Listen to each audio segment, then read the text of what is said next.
We're so good to see everybody's thanks everybody. It's so good to see everybody's faces and to learn about new work that's happening. We always start these sessions with our mission, especially for those folks that might be new about what we all have in common, even with diverse organizations and focus and what we're doing all day long, trying to keep the North Star in front of us. And there's no text on this network news. Interesting. I see the network news. So nominations for executive committee are due on November 14th, this Friday. I'd love to have all of you consider applying. And if you have any questions about what it means to be on the executive committee, let us know, or you can email Victor or other folks who have been on it earlier. Our LinkedIn was launched, so I think we're only up to about 200 followers, but we're gonna, it's steadily going up and we'll continue to promote it. And if you could help promote it locally, that would be amazing, and tag us so we can repost your materials too. Thanks to Denise Ross, one of our alumni, and I think some of you were on this, and we are launching the social media campaign today on neighborhood data stories, how federal neighborhood level data affects real people's lives with dataindex.us. Many of you might have seen the dearly departed data sets that they did for Halloween a couple of weeks ago. That seemed like a big hit, and many thanks to Bob Braddock, who contributed the data Lego dioramas that are so popular, and I think will be a great hit on social media between Denise Ross's great following and sharing amongst our network also. I'm just gonna flip these all up, the great events coming up. So next week we are doing the first partnership webinar. We are co-hosting, Laura's here, co-hosting with the United Way Whole America Network. We have 150 people registered. So from, 100 different United Ways around the country, in addition to the NNIP partners. It's going to feature the collaboration from San Antonio and from Atlanta. I'm going to be sending around probably tomorrow morning a list of whether you're registered and whether your United Way is registered, so you can know what those connections are. And we really hope that this will, for those of you who already are connected to United Way, and we have our United Way folks here from Indiana presenting today too, just new ways to work together and to have a more a fuller ongoing relationship and collaboration. Or if you aren't working with United Way, how you might be able to start that, both with your immediate United Way and ones in your greater area, and to inspire other United Ways without NNIP partners to reach out to external folks to supplement and look for external collaborations around data help. December 3rd, I'm about to put this up.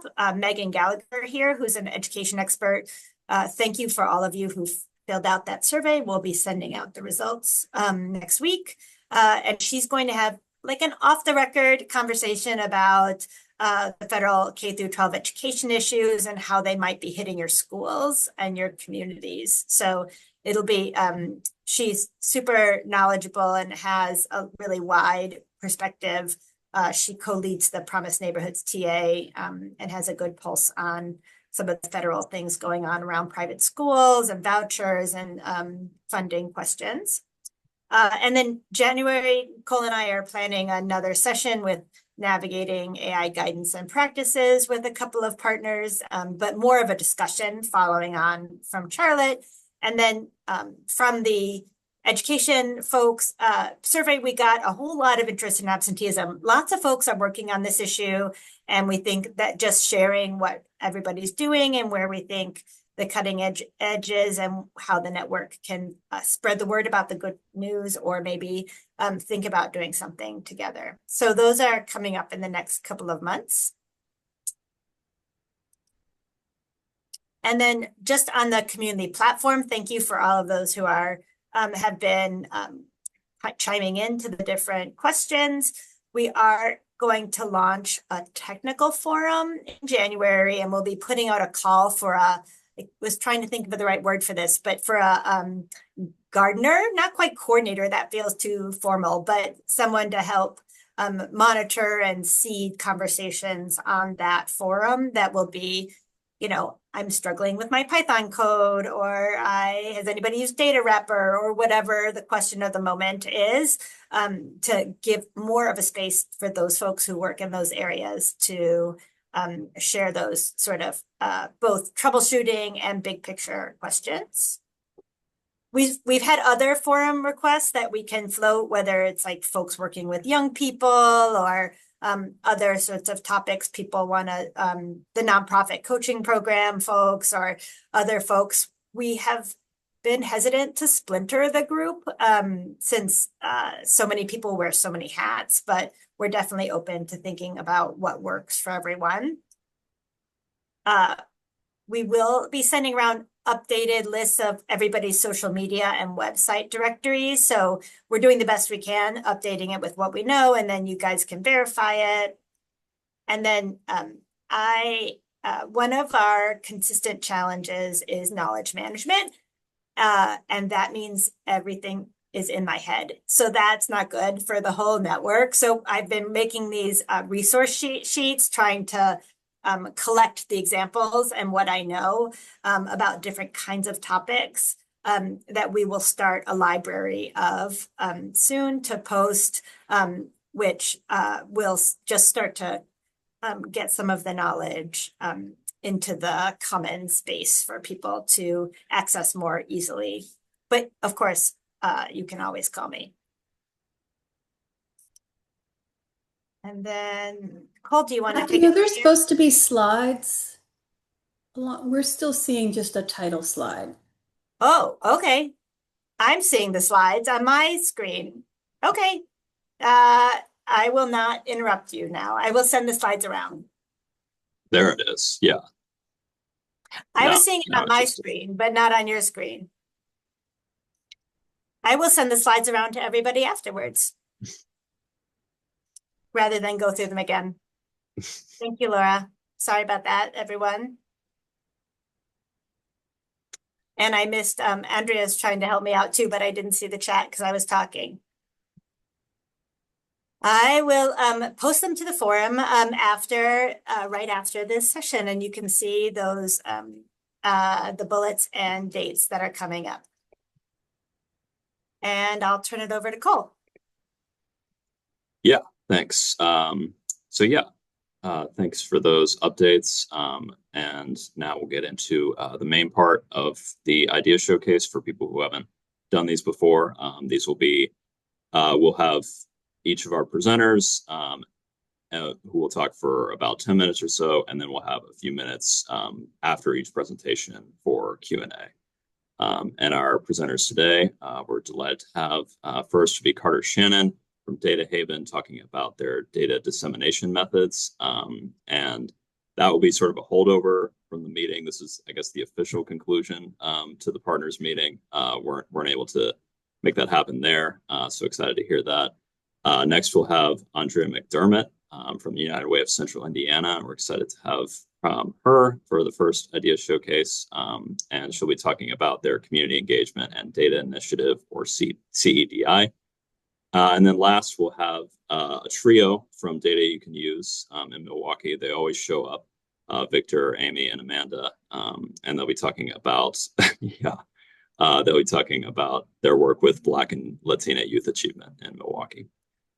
So we'll do it in that order. And then at the end, I'll be giving the update on this year's 2025 NNIP data inventory. So that'll be the four of us. But yeah, without further ado, I will hand it over to Carter to share the screen. Awesome. Let me get my screen up real quick. Of course. Okay. Is that loading for y'all? Still loading, yeah. Okay, We will give feedback right away, so you won't talk without a slides for. thank you.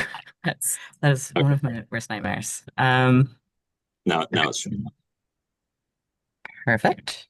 Cool. My mouse stopped working before this, so we're doing touchscreen, and I think it's gonna be great.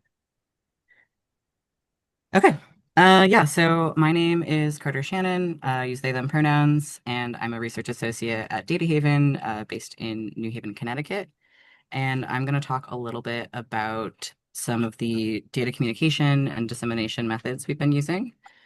I'm envisioning this more as sort of a conversation starter, so would love to talk to folks afterwards or feel free to email me. I'm trying to get on the forum more, so maybe we could do that as well. Um, Setting the stage a little bit. So we've been trying some new formats and processes for communicating data with broader audiences. So Data Haven has been active around here for about as long as I've been alive. And we have, I think, a pretty good community of folks that regularly refer to the information and reports that we put out. But we've been talking a lot about how to reach folks that either don't know about it or feel like it's maybe not for them. And also build skills for folks on how they can leverage data in their own communities to make their communities better. And then I'll talk a little bit too about our kind of tried and true methods that we've been doing for a long time. This is just a sampling, and it's sort of an ongoing learning process.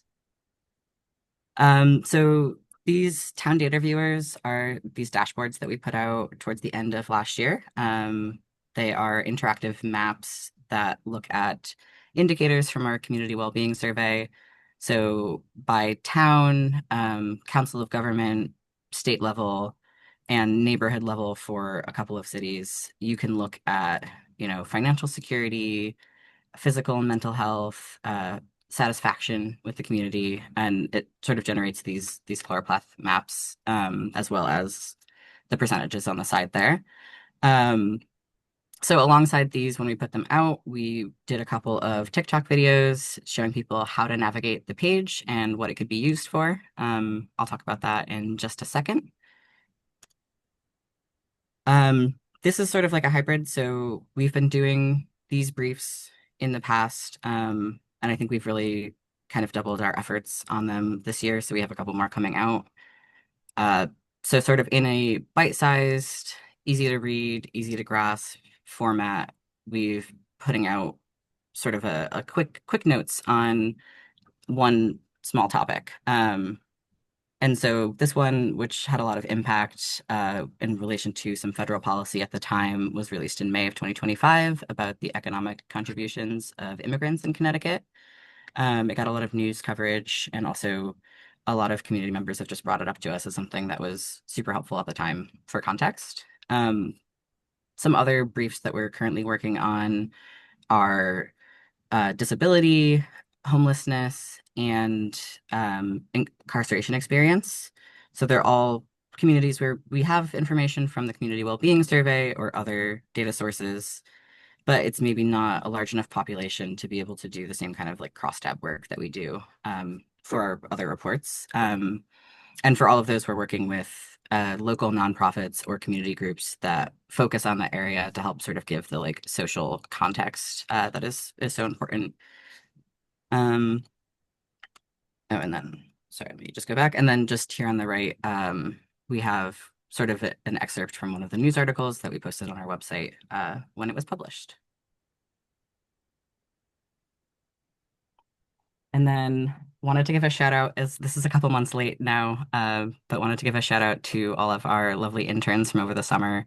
We had a great cohort of interns that were integral to all of these projects. And they range from high school to graduate level students. A couple of them are still working with us, and you can see them commenting on our Instagram posts to each other. And they helped a lot with, data cleaning, collection, also just had really great conversations about their perspectives on things and what was important to them.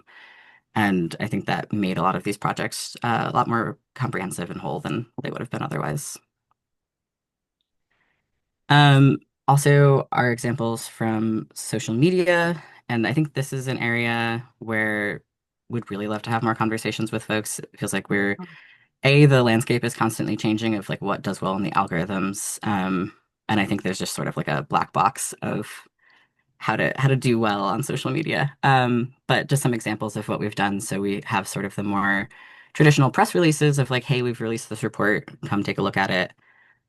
We have sort of standalone graphs that we'll put out with like a catchy topic that we think folks will be interested in. And then you can also see here the data viewer video that we did. We did this with a green screen. And so while I'm talking about what's happening on the screen behind me, you can kind of see like how to navigate in real time. Also, fun note is that my hair was green at the time and the green screen kept eating my hair. So I had to wear a beanie and redo all the videos. Good warning. Yeah. Yeah, don't dye your hair green screen color if you're going to be recording. Um, And then just to sort of anchor in these tried and true methods that we have. So we do the community well-being survey every year, and then every couple of years we release the community well-being index, and this has indicators of well-being, equity, quality of life, health, uh, down to the neighborhood level. It's sort of this massive report that comes out and does a little sampler of everything. I think this is the thing that community partners know most from us, and is something that has been helpful to a lot of people in different, especially in like testimony and grant writing is the thing I most often hear people come up to us about. Um, so definitely still continuing on with this, and then just sort of seeing like how else we can branch out. And then on the left here, just a picture of Mark Abraham, our executive director, on a panel talking about some of the data. And I forgot to start my timer, so I'm not sure how I'm doing on time. Uh, just a couple of case No, studies. you're okay. Yeah, you. Perfect. Cool. Yeah, so I just want to talk about a couple more case studies and then I will wrap up. So one of the things that we've been sort of excited about and are looking at more is last year we did this report on the needs of queer and trans folks in the Hartford area.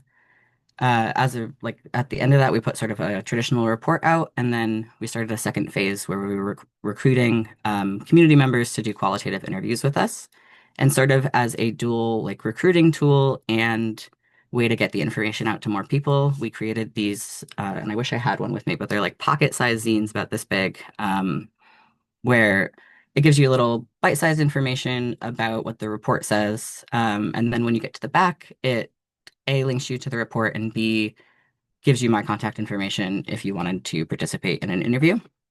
We were able to hand these out a little bit at some community events, and people were really excited about them. So I'm excited personally to kind of see what else we can do with this format, and expand upon it. And then the last two things I'll talk about are more about kind of community capacity building. Um, and how we've sort of tried to do deep dives into getting this information out in different ways. So we did this program for about a year and a half called the Community Data Explorers. We recruited in English and Spanish on social media and through flyers, as well as word of mouth through partners. And we picked two community members that had an interest in using information about their community for advocacy in their community or just around community initiatives, and but didn't feel like they had either the expertise or just the access to the resources that they needed to do that. So we ended up with two community members, both with experience of both chronic illness or disability and queer or trans identity, just sort of building off of that other report we had worked on that was identified as an area where we didn't have a lot of inroads with folks. Um, and we sort of co-built a project together. So they gave us uh, feedback on some of our reports on if they were helpful and accessible, how we could make them better, what other topics we could include. And then we, through discussions, figured out where they wanted to build skills most, and we brought in community experts in the places where we didn't have the expertise needed and did skill building workshops. We're still working on the final results from this, but we put together sort of this report about arts and community well-being, because that was what both of the members were most interested in. Um, and then so from some of the lessons we've learned from that, let me see if there we go. We recently launched the Data Haven Youth Advisory Council, which is a similar idea. It's a group of 10 to 15 youth, I believe. They recently started meeting. They're meeting on weekends at a public library. We've hired a teaching fellow to help with the curriculum development and facilitation. And sort of the same idea. So we have transportation stipends so that they can access the space. And we are both teaching lessons with the students, having conversations, and doing this sort of bi-directional, like teaching and learning from each other. So I'm really excited to see where that ends up going. And I'm hoping that through these sort of like more focused efforts, we're able to build stronger community relationships and also just better understand what is needed the most. So yeah, I sort of just gave my reflections, but I think sort of an ongoing learning experience for us. Would also love to have more conversations with people, and these are just some of the things we have tried and are going to continue to try new things and see who else we can bring to the table in these conversations. So, just my email is here. Our website is also here, and I'm going to try to get on the forum more if we want to have conversations there. I just need to remember that it exists. We can do better about reminding you too.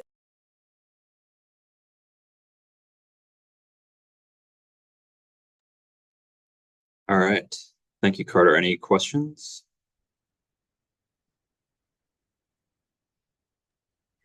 Thanks, Carter. Just real quick, the community data explorers that kind of piqued my interest, and you might see why when I get to my presentation. But did you see the types of folks who were interested in it? Were those folks associated with any like maybe organizations, grassroots, anything like that, or were they more so just individuals looking to make an impact? What did that look like? Yeah, the two folks that we ended up going with weren't associated with any organizations currently, at least formally. One of them had a lot of community experience, just sort of like organizing neighborhood cleanups independently. And the other one had more experience like when they were in college, but hadn't since then. And we did sort of focus from the applications. If folks were already like really involved in an organization, we sort of told them about the technical assistance we offer for organizations, but really wanted to drill down to folks that otherwise didn't have the connections. Got it. Interesting. Cool. Thank you. Yeah, Liz. Hi, yeah. I was wondering about your retention and the young people that you're working with and how, if you're keeping them and how. Yes, good question. We just I think the first meeting was 2 weeks ago, so I don't have great information about that yet, but um we're sort of doing a like peer co-facilitation structure so that everybody feels like they have buy-in to it. Um, Remains to be seen how effective that will be. I would love to keep in touch about it. Yeah, definitely. Plus one for the youth forum. Cool. Before we start on the next speaker, is this recording? Because I thought it hit record, but I don't see it. Yeah, I'm recording it. Oh, okay, great. Okay. Yeah. If no one else has any other questions, we'll move to our next speaker. Sorry. Oh, Am I? yeah, sorry. I don't know if you could hear me. Hey, it's Kira from Innovate Memphis. I was just curious if you had any comments or thoughts, Carter, on like what tools are really great for communicating information through social media outside of the actual social media. So like the other day I was like, ooh, this is a cool insight. Like, let's make a post. And I was like trying to do a before and after situation. I was like using Canva and like that didn't really work out. So I wasn't sure if you had like other tools that kind of make for fast and easy analysis dissemination. Yeah, I'm not sure if other staff at Data Haven have any ideas, but I've also mostly used Canva. the whole green screen thing was a result of like a media lab that we have access to nearby. But I also don't have any great ideas, and I would love to hear if other folks do.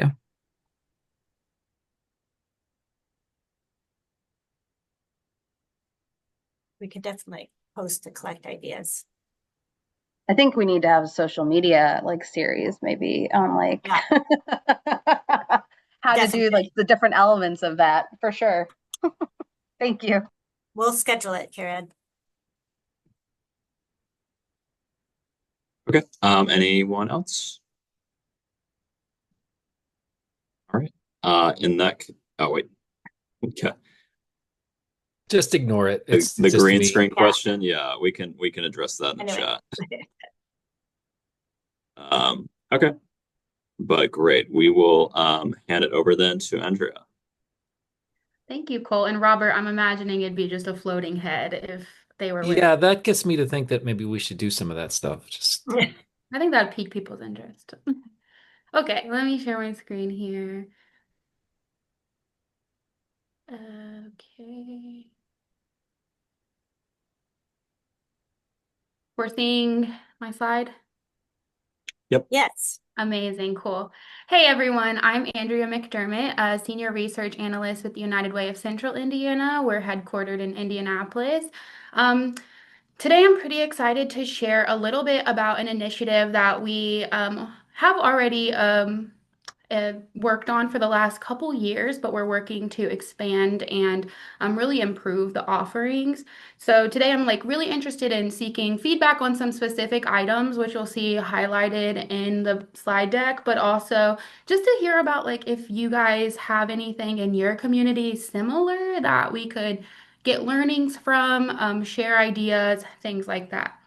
So this picture here is a picture of our previous cohort from last year who participated in this, and you'll learn a little bit more about that in just a moment. So the Community Engagement Data Initiative, SETI for short. So you'll hear me call it SETI. So what this is essentially it's an 8-month cohort-based like training technical program that we're really hoping to engage with grassroots and faith-based organizations in Central Indiana, and I'll discuss kind of how we evaluate that criteria. But to engage with them to improve their data strategy, their evaluation capabilities, to ultimately help one improve organizational sustainability, but also increase their competitiveness for funding. So to that point, really, we recognize, especially United Way of Central Indiana, we're a pretty large funder here in the community, and we know that reporting is somewhat a barrier for some of these smaller organizations who might not have a robust data software or even have the staff capacity to be able to collect and report on some of these pieces of data that not only United Way, but other funders in the community are looking for. So this initiative was really built to help come alongside these organizations to improve that strategy, to help build their competence, their data skills, and also kind of be a connector. So connect with other organizations of the same maybe size, capacity, doing similar work, also connecting them with local leaders, funders, experts in the community to just overall build that network and the strength of these organizations. Organizations who do participate, this is sort of the offering. This is what the program looks like. So it's 8 months of in-person learning sessions that are here at our offices, United Way of Central Indiana. We bring in local subject matter experts around that data topic to walk through somewhat of a workshop style program that not only teaches them the skills, but really dives in deep into what are the barriers of the organizations participating and how can the skills that we're teaching in those sessions apply to them. They also have one-on-one coaching and mentoring from the United Way team. So we have a research team of about 12 individuals who help with this work, but also we connect them with other members of our team. United Way has about 100 team members with different skills and expertise. So connecting them with wherever they might be. So if they have an infrastructure question, which might not be necessarily related to data, but we're going to connect them to our facilities department to help share those resources. We also offer those opportunities for connection and collaboration, like I mentioned, so learning from one another. We also, to my point a moment ago, also bring in other local funders, or that's what we're seeking to do, and would love to get feedback on that too, around what are funders looking for, how can they tell their story better, if there are robust reporting requirements, how can we help meet those? I'm going to pivot back to that second box there really quickly. I think that's another key of this program that's pretty interesting is we're really kind of having robust conversation about for each organization, what are the barriers you're facing, whether that be you don't have a software system, your spreadsheets are messy, you just don't have the time or the capacity to collect the data, you don't know what data to collect. Assessing those barriers and then working through those barriers throughout that 8 month period and beyond. Our relationship does not end at the end of the cohort. We continue to, help wherever needed. If the kind of one-on-one project is how I'll refer to it, needs to extend past that time, we're also super open to continuing that partnership. And then lastly, we do offer a small grant at the end of the initiative to kind of help either put some of the things that we learned into place, and really these are unrestricted dollars that they can use to help improve their data strategy in a way they see fit. We recognize that $5,000 isn't a ton of money, but just a little bit to kind of help take those learnings and put them into action wherever the organization sees that it might help the most. How we engage these organizations and the ones that we are most interested in working with are those who are serving zip codes in central Indiana with high populations of poverty and ALIS.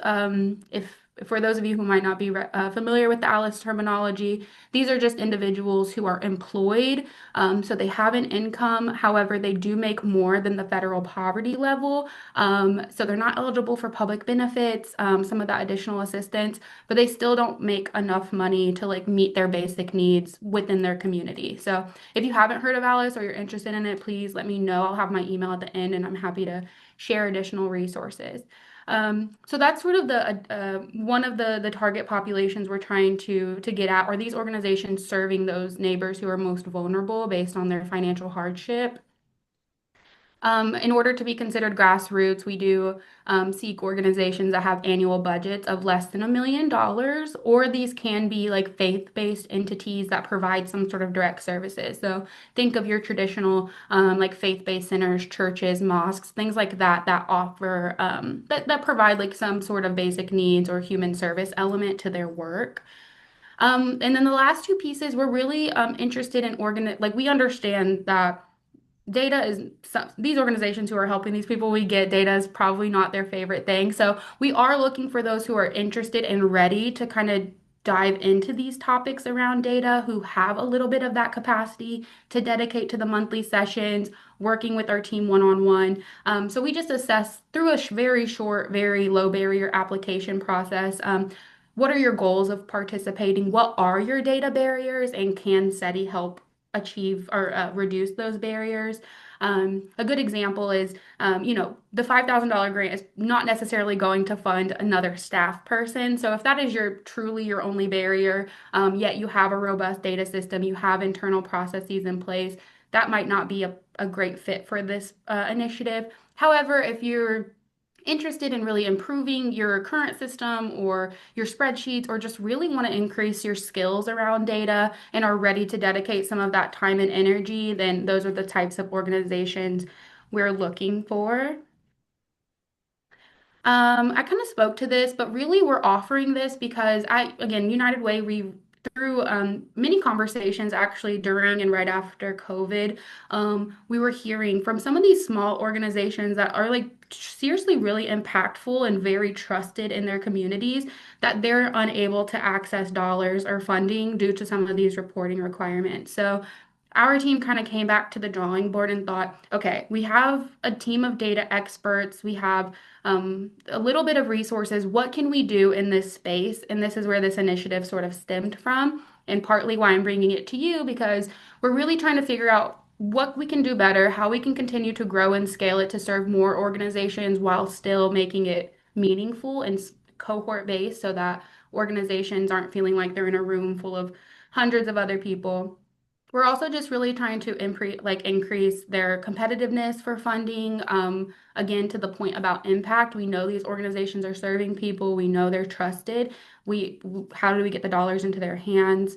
And then largely just really want to strengthen the nonprofit ecosystem through data maturity, through having the skills, the tool sets, those core competencies needed to be able to sustain your organization long term. Just to give you a little bit of idea, if anyone's familiar with the Indianapolis area, you might recognize some of these organizations, but over the past couple years, so we have had two full cohorts and then a pilot group that we did research and tried to figure out exactly what we were doing here. We've served 18 grassroots and faith-based organizations, and as I mentioned, we're seeking to expand this in 2026 to serve an additional 10 organizations. So I mentioned, where we're going in 2026. So in previous years, we've engaged 5 to 7 organizations per year. We're hoping to expand that to 10 to again keep it small, but be able to serve more nonprofits. We have increased the size of that grant from 3,000 to 5,000. We're adding different learning topics, increasing the length of the monthly sessions, and that's based off session feedback. We've done evaluations on the cohorts that have previously engaged to see what worked, what didn't, and one thing we consistently heard was that they wanted more time actually in those monthly sessions to not only get the content, but to engage with one another, to engage with the expert facilitator we're bringing in. So we've listened and we're seeking to expand. And then we're also hoping to build SETI as like an ongoing community of practice. So, having post-cohort networking events, bringing cohorts across different years together to just continue that engagement and peer learning. Again, these like red boxes here. So if you're, again, they don't necessarily have to be based in Indianapolis, but as we move forward, and I'll show you some of the topics we cover. If anyone has suggestions for speakers or facilitators, people you know who are experts in this space and who have that equity lens around working with organizations of this kind, we'd love to have your suggestions. And then, like I mentioned, some of the topics we cover are listed here. We've tweaked this over the past 3 years, again, based on session feedback, what we're hearing from folks about what is interesting.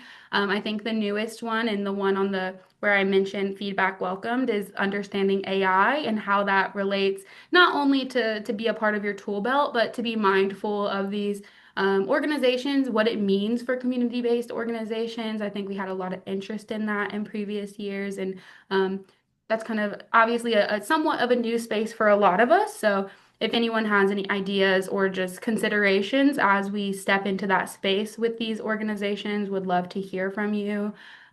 Really popular ones that we've found really successful are things like data storytelling. So using the data you do have, whether that be limited or incomplete, to tell your story.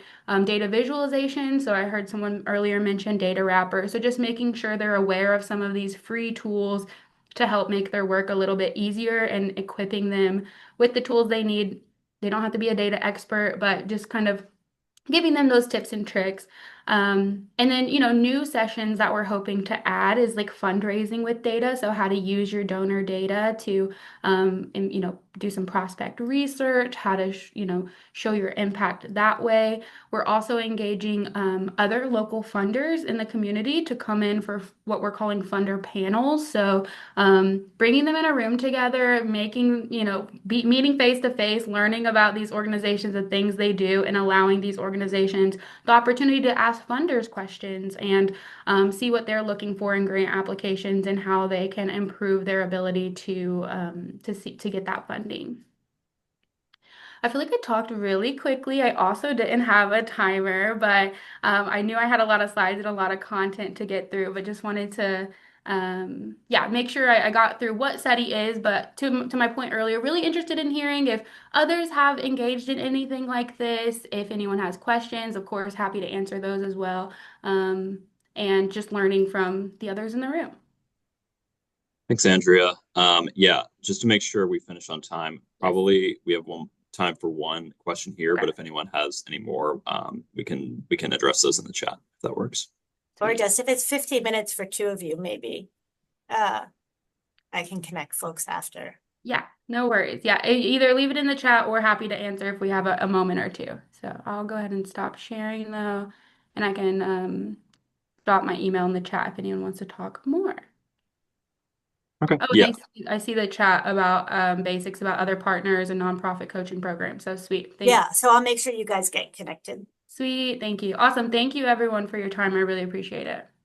It's Yeah. such a cool program. Thank you. Yeah, we're excited about it. One of my favorite things we do here at United Way. So it's good stuff. And are you coming to the United Way webinar? I am now. Oh. All right. Thank you. Well, yeah, thank you, Andrea. And if anyone else has questions, feel free to put them in the chat. But yeah, let's go ahead and turn over to our team in Milwaukee. All right, everyone. Good afternoon, friends. Good to see you. We're here to talk about the Black and Latina Youth Achievement Project in Milwaukee. My name is Victor Amaya. I get to lead Data You Can Use as the President Executive Director, and I'm joined by our program managers, Amanda and Amy, who had their hand into this, project in a significant way. So didn't feel right just presenting myself. I wanted to make sure I included all the people. And we're always rolling deep in Milwaukee. So this goes to the question of like, well, why like look into education? And I have a background of 16 years working in the education sector, both from educator, bilingual educator, mostly seventh grade math teacher, all the way to leader in a nonprofit education nonprofit. But like any other city, education continues to be a hot topic in Milwaukee, particularly because of the achievement gap. Currently based on the NAEP test that fourth graders and eighth graders take in Milwaukee. Um, According to those results, 1 out of 10 fourth graders in Milwaukee Public Schools are reading at a proficient level, and eighth graders, 2 out of 10 are reading at a proficient level. Then we talk about, again, achievement gaps, lack of improvement of the districts, having a struggling district. Um, and one of the reasons we wanted to talk about this is that many times the blame goes into the families, right, of the why instead of systemic issues. So we wanted to elevate a little bit of like, okay, like there's all these things happening in Milwaukee that are not elevating or pointing out, all the downside of education in Milwaukee, but like we know there are good things happening. So we wanted to look into like what are some good things that are happening with our youth in Milwaukee that maybe it's not being talked about. So that's how we got to this project. So taking us into 2022, the Data You Can Use founder, who I believe is on this call, Katie Pritchard, came across an article in Child Trends that was about Black youth achievement. And so the gist of this was instead of focusing on deficits and struggles, this article and their research uplifted the areas where they were excelling and achieving. And so we thought about what would this look like if we were to look at some of this data locally and think through it with people in our community. And So we thought the data chat model would be a really good way for us to explore this because this gives us a chance to meet with community members, with people who are affected by the data, and hear from their perspective about what seems to be the truth within the data, what doesn't sit right, reasons behind, and just a lot more of that experience that really helps inform what the data might be showing or isn't showing specifically as well. So we do have, I think, oh, yep, there's the child trends link. And we also have, we co-authored a guide for incorporating data chats into your research as well with the Urban Institute and NNIP. So we have that available as well. Um, using this method, we developed presentations that highlighted some of the bright spots where Black youth was excelling in Milwaukee and some other areas of concern, right? Because we weren't just scouring for like, where's the data look great, right? We were just looking at what the data was showing as well. And so most of the data came from the American Community Survey as well as the Wisconsin Department of Public Instruction. And the topics were population trends, health and wellness indicators, enrollment and graduation rates, and then post-high school education and employment. So built in to the data chat model is our reliance on local partners. So these are partners that we worked with for both the Black and Latina youth achievement data chats, and these are some great pictures from them. And so really relying on those local partners is an important part to help us convene these conversations. And this research happened in two different cycles. So the Black Youth Achievement came first, and that research mainly happened in 2023, releasing the report in 2023. And then out of that project, one of the people who attended the Black Youth Achievement data chats approached us and was really interested in doing another iteration focused on Latina youth achievement. So we partnered with them for a second round, and we conducted that research in the fall of 2024 and released the report on that earlier this year. And the Latina Youth Achievement Report was released both in English and in Spanish. Looking at some of the major findings, we did find some distinct trends, but we also found a lot of overlapping trends in the two cycles, even though they were 2 years apart. So first, for example, looking at Black Youth Achievement, there was a lot of discussion of needing more authentic representation and connection in the teachers and role models. So looking for more Black representation in the people that are leading youth. For Latina Youth Achievement, there was a lot of celebration of expanded youth opportunities and educational opportunities from all walks of life, from high school to college to technical education. And then among both of the cycles, participants noted similar themes about mental health, the impacts of COVID-19, and also the resilience of Black and Brown youth that often it's not celebrated as often as it should be. To dive a little bit more specifically into the findings, as I mentioned, mental health was a huge conversation on both of the projects. And on one hand, a lot of participants noted that a lot of youth are still struggling with mental health challenges, mostly because it's so highly stigmatized. A lot of participants felt like because of cultural differences, it's highly stigmatized to talk about mental health struggles in Black and Brown communities.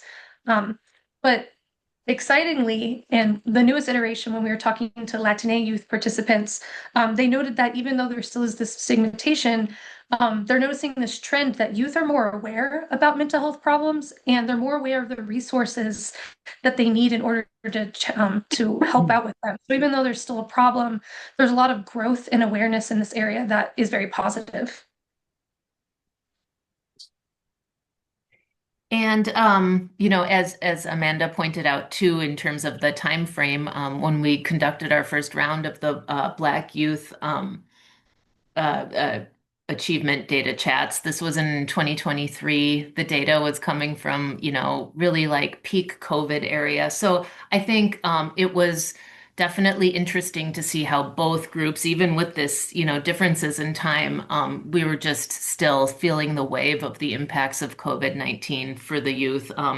So many students, of course, struggled academically during this time. A lot of the feedback we heard was that they were, they needed to step up and take more responsibilities within their family to make ends meet, and that they found value in working, and that they could really understand this in a very immediate way. And so they just kind of stayed in their jobs in some cases. So, and the family needed that extra income. And we also heard about entrepreneurship. And this was a theme that was elevated in the original Child Trends report. And although, when I first started looking into this, I wasn't able to really like find a lot of data about youth entrepreneurship. Certainly it came up organically in the data chats that we had. So there's a lot of desire to be their own boss and start making money earlier, instead of choosing work over education. And also with career technical education, there was just a huge leap from 2018 to 2021, where we were pulling the data from, that the career and technical education had tripled during this time among all populations, but particularly among Black and Latinx populations. So I think all of these findings really point out to the it's particularly the entrepreneur side and like youth wanted to work. One of the things that we did here also is that um, they still want to, learn. They still want to be able to, grow in terms of, taking class and all those aspects. Perhaps it's not to a traditional way of a 4-year degree, but the idea of enhancing their skill set, that was something that really came out, which connects to the resiliency that, was something that really stood out. And like that points out to that Black and brown youth are more than just a statistic or a marginalized group. They are a community that resists adversity, builds power, and strives for excellence every single day, regardless of the obstacles that are in front of them. Right. So this really came out as one of the main findings from both specific groups. Now, with that said, I always say, like, yeah, our groups can be resilient. That's amazing. That's great. Something that we're thinking about is like, all right, how do we take data into action so that they don't, resiliency is great, but when you're forced to be resilient because of the obstacles, I think, this is where we can collaborate on like how to remove some of those obstacles, while still foster resiliency, but also like for them to be able to advance a little quicker. And some of the things that we heard were, how can nonprofits work together to coordinate their services? There's just so many programs happening, so many initiatives, and many times families don't know about these programs, are not aware of like which way they should go. So, so that we heard from the families and the service providers was like, hey, like how do we coordinate some of those initiatives so that we're actually able to, reach more, individuals, or in this case, youth. Which took us to like, what are we doing as an organization, right? This data into action just doesn't go for the community. It's also like, hey, we're also part of this community. What can we do as an organization to be able to elevate this? So in May of this year, we brought together a bunch of organizations to talk about this project. So it was we elevated these two projects, and it was a cross-sector community partners that came together to discuss youth and ways that they can advance some of those initiatives and brainstorm new innovative ways to connect with the connect youth for advancement. In addition to that, we also do workshops.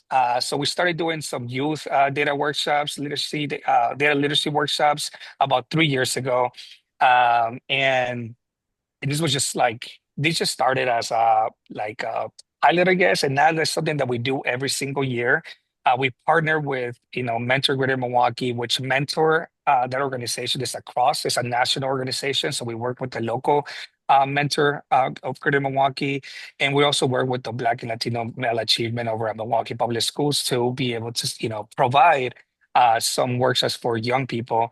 The individual in the Black in the front, Carmelo is actually came back 3 years later. Now he's one of our interns and is actually supporting one of our projects in doing some statistics work with one of our projects. So, and he, one of the things that we heard from him is that because of this workshop, he got interested in working in data. So it goes to show that like something so small and like just the idea of like providing opportunities and new ideas and new practices really impacts young and youth in a positive way.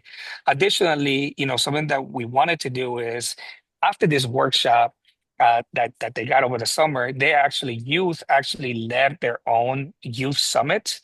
Um, they used the data that we provided and additional data that they found to create some conversations with their peers, which was really powerful. And then they came back with their teacher during data day to present their findings and how their reflections for actually using data into action with their peers, which I believe is very powerful.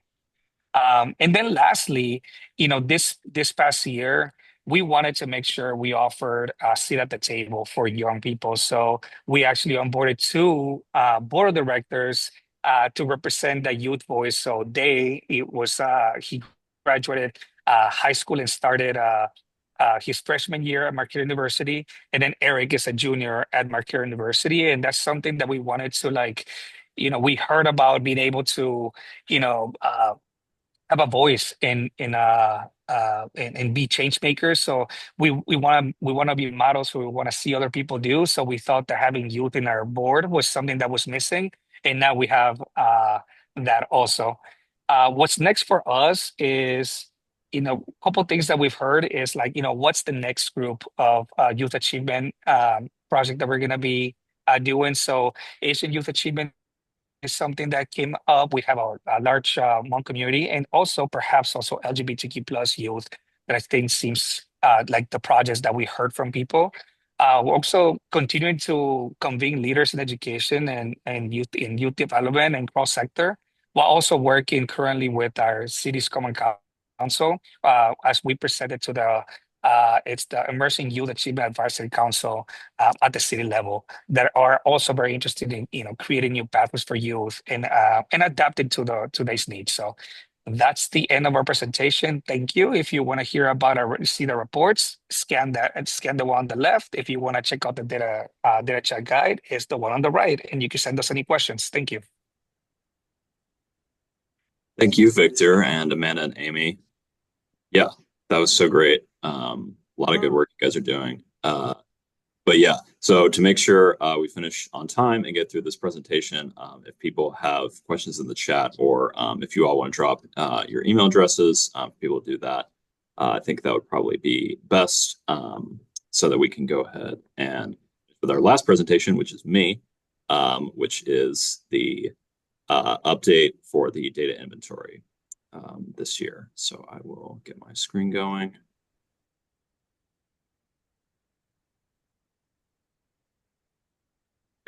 Okay.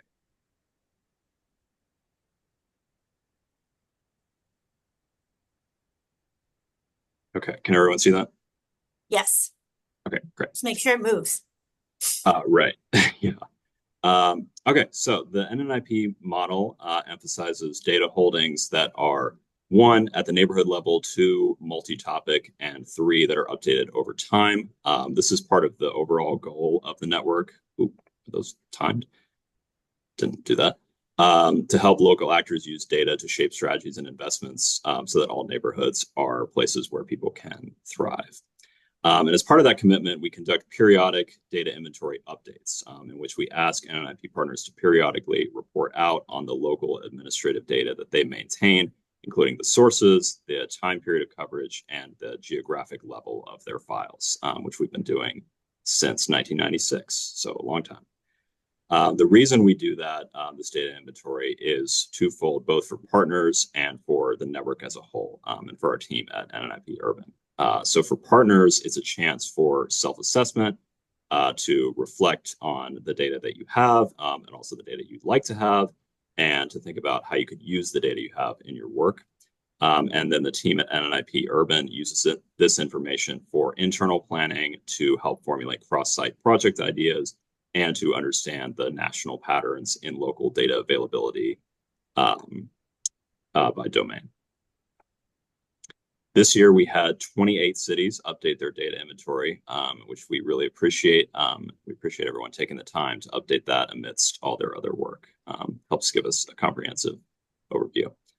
So to explain the SNP score, we developed a score called the Small Geography Neighborhood Indicator Performance, or SNP, from a partner's data inventory, which assesses how well the network is doing to assemble, transform, and maintain neighborhood-level data, and encourages partners to continue and expand on the hard work of obtaining and maintaining data across topics. So to explain the methodology a little bit, the SNP creates a standardized metric for each organization that can be compared to across partners and places. So for each component, if the data is held in-house, is at the small geography level, which I'll explain, and is current and recent within the years in the chart shown here on the screen, then you get 1 point toward your total SNP score. So the maximum is 10. So small geography meaning for most components at the address parcel level, block group, census tract, school, zip code, or anything below the city county level. And for the school component, the geography only applies to school and student data. And the reason these recency definitions are different for different components is because of the assumptions we make for each one. So for example, due to the length of time it takes for public health departments to process vital statistics, typically the most recent data you can acquire are 2 to 3 years old. So that's how we define recent and up to date. So after computing a SNP score for each partner that updated their data inventory, we add them up and see how the network is doing overall, which you can see on this chart. The median score was 4, and the average was a 3.8, which is a little above last year, or last time from 2023 when it was 3.5. So we're pleased with that. And next, we calculated the percentage of partner organizations that reported each category of data, each component. And so this year, property characteristics and school data were the most commonly reported, while child and adult health were the least. And finally, we wanted to extend congratulations to the top 3 SNP score achievers, which this year were Data Driven Detroit with 9, the Center on Urban Poverty and Community Development at Case Western Reserve University in Cleveland with 8, and to the Kinder Institute at Rice University in Houston with 7. So that is the update for this time.